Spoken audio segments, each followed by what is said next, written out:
Just a quick one. Talking about the popular notion of the pedestal and the pit, which is a construct of love and relationships, and how we pedestal people, or after a downswing we put them in the pit, or sometimes you can think someone's pit worthy and then you get an upswing and you go, actually, I'm attracted to that person. So there's this whole polarity of how we objectify a potential mate as above us or below us, okay? The pedestal and the pit.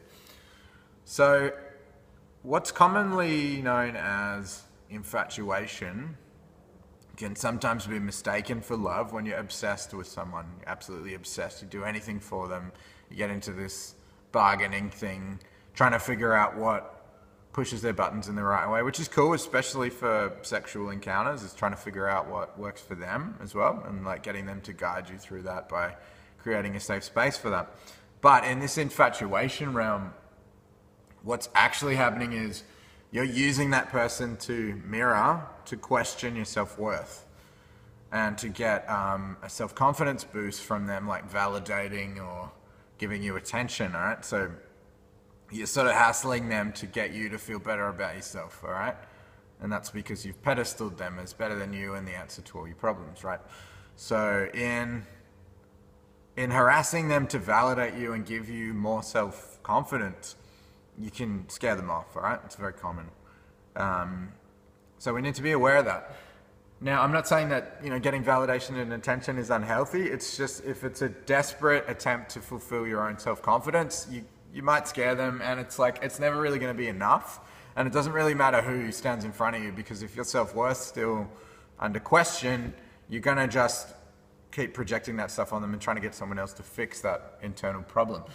So what I recommend is to work on that stuff independently, and whether that's meditation, whether that's doing stuff that gives you confidence and, building your life to feel better about yourself, I recommend that, And, it sort of doesn't matter if you're in a bad relationship and you want to dump that person or you want to get out. You're still going to have that projection of self-worth onto the next person anyway. So you're going to have to get around to working on it at some stage, whether it's by building yourself up and preferably not putting others down, because that sort of doesn't work and bites you in the ass eventually. But, building yourself up so you feel an internal sense of confidence, which is incredibly attractive as well. You're better at attracting people when your life's good. And I mean, that kind of idea that resourcefulness creates attraction is very much related to self-worth and self-confidence. Is when you're resourceful, you feel resourceful, and that makes you attractive because you feel like you know what you're doing, So there's also a notion of barking up the wrong tree, all right, with people. And I did say before, like, it doesn't matter who, because there's never going to be enough validation. But, sometimes you do have to cut your losses. You're like, this person's not the right person for me. This is not, I've got to just take this feeling, this empty hole that I'm trying to fill, and take my business elsewhere, because this person's not validating and giving me the attention that I need, right? And what works really good is, first of all, if you've got the self-worth and you don't need the attention, but also if you've got someone who enjoys giving you attention, someone that really likes you for who you are, they've got similar emotional ecosystems that you do, and they agree with you, and they do empathize, and they do like hearing about your emotions and stuff like that. So you can totally bark up the wrong tree, right? You need to find someone who's like your kind of people, who enjoys validating and giving you attention as well. Good luck.